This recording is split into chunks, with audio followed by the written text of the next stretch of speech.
नमस्कार दोस्तों, स्वागत है आप सभी का एक बार फिर से हम सभी के इस यूट्यूब चैनल में जिसका नाम है डॉक्टर शर्मा संजीवनी होम्योपैथी। और मैं हूं डॉक्टर विभूति शर्मा संजीवनी होम्योपैथी रायपुर छत्तीसगढ़ से। दोस्तों, आज का जो टॉपिक है उस टॉपिक में मैं बात करूंगा कि आपको इस कोरोना काल में गले में कौन कौन से लक्षण आ रहे हैं, गले की तकलीफों की कौन कौन सी ऐसी चीजें हैं जो अभी तक आप महसूस कर रहे हैं, जिन लक्षणों को आप अभी थ्रोट में महसूस करते हैं, उन सभी लक्षणों को एक एक करके डिस्कस करेंगे। और उन लक्षणों पर आधारित यदि कोई दवा की जरूरत हो, मैं फिर से बोल रहा हूं, यदि कोई दवाई की जरूरत हो तो ही आप उसको लेंगे, अदरवाइज आपको वो दवाई लेने की जरूरत नहीं है। इसका मतलब मैं आपको डायरेक्टली ये बोल रहा हूं कि कोरोना से डरने की जरूरत नहीं है। तो वीडियो के साथ अंत तक बने रहेगा। बातों को समझने के लिए पूरा वीडियो अंत तक देखना ध्यान से, और उसके बाद डिसीजन लेना कि ये जो मैं बात बोल रहा हूं वो सही है या नहीं है। तो चलिए वीडियो को शुरू करते हैं और बात करते हैं उस लक्षण की जिस लक्षण पर आप बहुत दिन से सोच रहे हैं कि मुझे ऐसा महसूस होता है। आपको क्या आपके गले में रूखापन या ऐसा कुछ लगता है जैसे गला सूख गया है? यदि आपको ये महसूस होता है कि गला सूख गया है और मुझे किसी भी तरह की दवाई लेना चाहिए, तो बिल्कुल भी आपको जरूरत नहीं है किसी भी तरह की मेडिसिन लेने की, केवल इस लक्षण के लिए कि आपके गले में सूखापन महसूस होता है। ये किसी भी तरह की कोई बीमारी नहीं है, कोई भी बीमारी का इंडिकेशन नहीं है। गला सूखना एक बहुत आम बात है और इसके कारण बहुत सारे हो सकते हैं। उन कारणों में जो मुख्य कारण है वो पानी का कम पीना है, लार का कम बनना है, और कारण सबके पीछे का एक कारण है आपकी नींद पूरी नहीं हो रही है और आप तनाव और स्ट्रेस में ज्यादा हैं इन दिनों, क्योंकि आपके दिमाग में एक डर छाया हुआ है, वो है कि कहीं मुझे कोरोना का इन्फेक्शन तो नहीं हो गया। दोस्तों, दूसरा लक्षण जो आपको महसूस होता है वो कि मेरे गले में कुछ फंसा फंसा सा है। गले में फंसा फंसा महसूस होना PND कहलाता है, post nasal drip. Post nasal drip में आपको नाक से लेके गले तक किसी भी ट्रैक, पूरे ट्रैक में किसी भी तरह की कोई एक तकलीफ हो सकती है।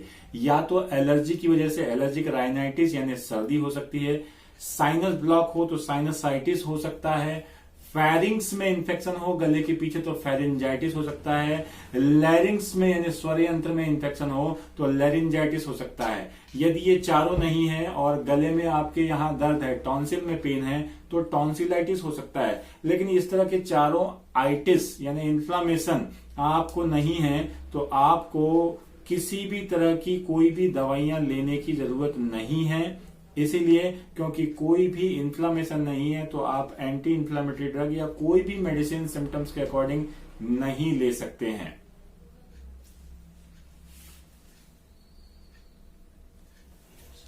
दोस्तों, क्या आपके गले में ऐसा महसूस होता है जैसे कोई नीचे से कोई चीज आके गले में फंस रही है, यानी कोई ऐसी चीज यहां से आपके फेफड़े के पास से आते हुए और ऐसे कुछ आ रही है और कुछ फंसी फंसी सी लग रही है, उसके साथ में कुछ ऊपर आ रहा है। इसके पहले जो लक्षण मैंने बताया था कि क्या कुछ फंसा फंसा सा या अटका अटका सा लगता है, अभी मैं आपसे बोल रहा हूं कि क्या कुछ नीचे से ऊपर की तरफ गले में आ रहा है। ऐसा कोई सेंसेशन यदि आपको हो रहा है और आपको बुखार और खांसी नहीं है तो आपको दवाइयां लेने की जरूरत नहीं है। ये कोरोना नहीं है। क्यों नहीं है? क्योंकि आपको है एसिडिटी की समस्या, और इस एसिडिटी वाली कंडीशन में आपके पेट में एसिड रिफ्लक्स हो रहा है। यदि जलन हो रही है तो हाइपर एसिडिटी की कंडीशन है, हाइपर क्लोरहाइड्रिया की कंडीशन है। लेकिन जलन नहीं हो रही है, केवल कुछ ऊपर आ रहा है, ऐसा में जलन होगी तो इन्फ्लामेशन होगा। मैंने फिर से बताया, जलन होगी तो इन्फ्लामेशन होगा, और इन्फ्लामेशन होगा इसका मतलब है आपको मेडिसिन लेना है। लेकिन यहाँ इन्फ्लामेशन नहीं है, यहाँ कुछ ऊपर आ रहा है। वो क्या हो सकता है? वो है गैस। गैस किस वजह से? गैस इस वजह से क्योंकि आप जो खाना खा रहे हैं वो ठीक से पच नहीं रहा है, उसको वक्त नहीं मिल रहा है पूरा, क्योंकि आपकी नींद पूरी नहीं होती और नींद ठीक नहीं होने की वजह से डाइजेशन ठीक नहीं होता और इम्प्रॉपर डाइजेशन से आधा या अपच टाइप की कंडीशन होने से, खाना पूरा ना पचने से अवशोषण नहीं होता खाने का और गैस बनती है क्योंकि पेट में खाना सड़ रहा होता है, आंतों में खाना सड़ रहा होता है। और यदि खट्टा पानी से ऊपर आता है, खट्टापन लग रहा है तो यह इरेक्टेशन है, सार इरेक्टेशन, लेकिन खट्टापन भी नहीं है तो भी आ रहा है, तो इसका मतलब ग्लोबस की कंडीशन है। और यदि बार बार लंबे समय तक आ रही है तो दैट इज ग्लोबस हिस्टेरिकस, थोड़ी सी आप स्ट्रेस की कंडीशन में ज्यादा हैं, उस वजह से भी आपको ऐसा लगता है जैसे कुछ डकार जैसी आ रही, लेकिन उसमें रहता कुछ नहीं है। तो इस दौरान भी आपको मेडिसिन लेने की जरूरत नहीं है। तो कोरोना का काल है और आपको हर एक तकलीफ कोरोना से रिलेट करने की आदत हो गई है। आप सोचिएगा कि आपने ऐसी कौन कौन सी चीजें जिसको, और कौन कौन से लक्षण है जिसको कोरोना से रिलेट कर दिया। किसी को तो सिरदर्द भी हो जा रहा है, यहाँ पे लग रहा है, भारीपन लग रहा है, और एक आध बार गलती से छींक आ गई तो वो अपने आप को कोविड घोषित करने में बिल्कुल पीछे नहीं हटता, अपने आप को एसिम्टोमेटिक या माइल्ड सिम्टोमेटिक बना लेता है। और ये एक बड़ी समस्या है।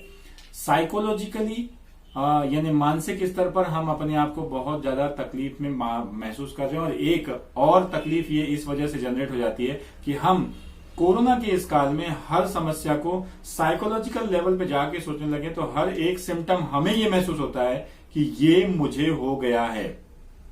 इन सभी कंडीशंस में जहां आप बहुत बार बार चीजों को सोचते हैं, पढ़ते हैं, कोरोना की वीडियोस देखते हैं, कोरोना के बारे में इन्फेक्शन जो इन्फॉर्मेशन आती है वो लेते हैं, तो आपके दिमाग में एक ऐसी कंडीशन जनरेट हो गई है कि कहीं मुझे तो कोविड नहीं हो गया। उस वजह से एक लक्षण आता है, गले में कुछ गड़ता है। अब यदि गले में कुछ गड़ता और गले में दर्द है तब तो ठीक है, तब तो टॉन्सिलाइटिस हो सकता है या फेरिंजाइटिस हो सकता है, लेकिन दोनों आइटिस नहीं है, ना ही टॉन्सिलाइटिस है ना ही फेरिंजाइटिस है, क्योंकि आपको गले में दर्द नहीं है पर कुछ गड़ता है, हल्का सा क्राउलिंग सेंसेशन, जैसे कुछ चींटी चल रही है और वो कुछ गड़ रहा है। इस दौरान आपको किसी भी तरह की मेडिसिन लेने की जरूरत नहीं है। नॉर्मल गुनगुने पानी से आप गरारे कर सकते हैं और उसमें कैलेंडुला मदर टिंचर डाल दीजिएगा, आपको 10-10 बूंद, आपको बेहतर लगने लगेगा और किसी भी तरह की दवाई लेने की जरूरत नहीं पड़ेगी। तो दोस्तों, इस वीडियो का मकसद आपको समझ में आ गया होगा। अंत में मैं ये बोलना चाह रहा हूं कि वीडियो आपने पूरा देखा है तो आपको ये बात तो रियलाइज हो गई होगी कि इस कोरोना के काल में आप साइकोलॉजिकली इल बन रहे हैं, फिजियोलॉजिकली कम बन रहे हैं। मतलब आप मानसिक रूप से बहुत ज्यादा परेशान हो चुके हैं, तनाव में आ चुके हैं और सोच सोच के बीमार हो चुके हैं। विश्वास कीजिए, आपके साथ में आसपास ऐसे बहुत सारे लोग मिल जाएंगे जो सोच सोच कर बीमार हो चुके हैं और इवन हॉस्पिटल में भी एडमिट हो गए। मैं ये नहीं बोल रहा हूं कि कोरोना जैसा कोई वायरस नहीं है, बिल्कुल कोरोना कोविड-19 वायरस है, लेकिन इसके माइल्ड सिम्टम्स हैं, बहुत ज्यादा पैनिक करने वाले सिम्टम नहीं है। मुझे तो, मैंने जितने केसेस देखे या हम लोग जितने केसेस देख रहे हैं उसके अकॉर्डिंग तो इससे, इसकी जो मोर्टेलिटी रेट है वो गवर्नमेंट की तरफ से जो डेटा आता है उसमें दिया है कि जितने लोग कोविड की वजह से सीवियरली इल हुए, उन 100 लोगों में जो सीवियरली इल हुए उनमें जो डेथ हुई, उनका आंकड़ा बताया कि सीवियरली जो इन्फेक्टेड हुए उनमें से डेथ रेट निकाला गया। मान लीजिए 1000 लोग हैं और 1000 लोगों में से 100 लोग बहुत सीवियरली इन्फेक्टेड हुए, वो बहुत क्रिटिकल कंडीशन में, उनमें मरने वाले लोगों की संख्या 100 में से 3 है। तो आपने जो आंकड़ा निकाला वो कैसा निकाला? 100 में से 3 बराबर 3% निकाला। लेकिन आंकड़ा क्या होना चाहिए? 1000 इन्फेक्टेड लोगों में से 100 लोग क्रिटिकली इल हुए और उसमें से 3 लोग मरे, मतलब रेशियो आएगा 1000 में से 3 मतलब 0.3%। अब 1000 में से आपने 100 तो क्रिटिकली इल हो गए, इसमें से 600 ऐसे मरीज हैं जो अपने आप ठीक हो गए, दे वर एसिम्प्टोमेटिक, और 300 ऐसे हैं जो माइल्ड सिम्प्टोमेटिक हैं।